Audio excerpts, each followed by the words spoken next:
So there are plenty of ways to celebrate June Dairy Month, including making a delicious dessert. Sounds good to me. We are back here in the Bender Kitchen with Heidi Harkopf from the New England Dairy and Food Council. Give us an overview of the council first before we start, Heidi. We're a nonprofit nutrition education organization, and we are fully funded by dairy farmers from New England and New York, right here with our Dairy Farm Families of Connecticut. Great, and we want to celebrate June as Dairy Month, and you have some special ways to do that. I do. You can join our Dairy Farm Families of Connecticut in the Great American Milk Drive. Okay. Feeding America oversees almost all the food banks in our country, and they did a survey and found that milk is the most requested food item that is the least donated, and that's because it's such a perishable item.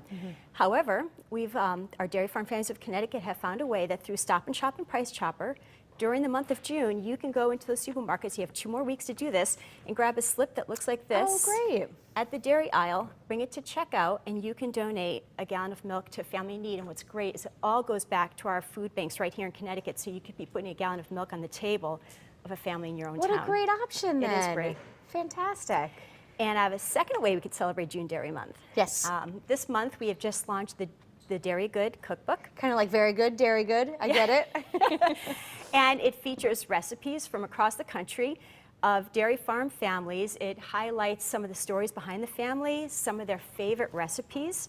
And what's wonderful about this cookbook is I love how it's set up. It's set up the way a farmer's life would be throughout the day. So the first chapter is sunrise. Interesting. Yep. Most farmers start the day, believe it or not, between 3, 4, and 5 o'clock in the morning with barn chores, and then their first milking starts around then, and then they'll come back in and have a hearty breakfast by sunrise. So the first chapter is called Sunrise.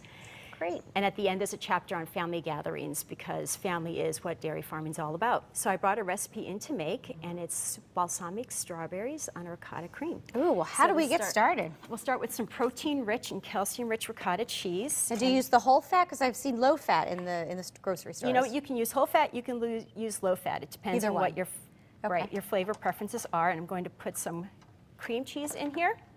And I have a 1/4 cup of confectionery sugar, as well as about a teaspoon of vanilla. And we'll just turn this on for a minute, make a little noise. Okay, mix it together there. Yep, let's bring this up. All right, and in here what I have this is balsamic vinegar, and it's 3 tablespoons with 2 tablespoons of sugar. That really thickens up too. It does, so you cook it for about a minute or 2 until it coats the spoon. Do you see how it's doing that? You don't want to let it go much more than a minute, because it'll get really hard. If that happens, just put a little balsamic vinegar in and just loosen it back up again. Start over a little bit. And then what you can do after you have this mixed up nicely is you can scoop. Well, this is pretty easy. Just a few ingredients, right? It is. And you know what? The cream can really be done ahead of time. And when you have guests over, you don't want to be fussing in the last minute. That's true. And then you take strawberries, which have been quartered. And taking a bath in that balsamic, right? It is, but it really has, it's amazing. You would think unusual, but it's a very traditional combination, doing balsamic vinegar with strawberries together. And when you boil it down with a little bit of the sugar, it creates almost a malt flavor. Oh. So I've taken the strawberries. This is a little bit too warm for me to add right now, but you would cool this off for a few minutes. You would add your balsamic vinegar, which I have already. Mix that up, and then to serve it, you just top your dessert with the strawberries and a little bit of the. Isn't it and you beautiful? said you could keep this, do this ahead of time, the cream, and then probably just assemble it when your guests arrive? Right, the strawberries and the balsamic vinegar sauce, you want to do that in the last minute. Okay. Otherwise, the strawberries will release too much of their juice into it and dilute the sauce a little bit. And what's amazing is that it's nice to have dessert that you really enjoy, but it also feels good when your dessert contributes some nutrients to your diet. Absolutely. And with the ricotta cheese in there, it's really chock full of protein, so it's really a wonderful thing to serve your guests. You don't feel bad eating it that way, right? No, not at all. Heidi, where can we find the cookbook? You can find that on our website. It's newenglanddairycouncil.org.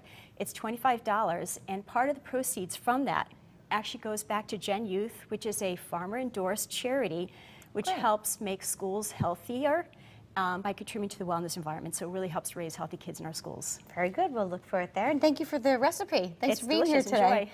All right, coming up, if you are wondering where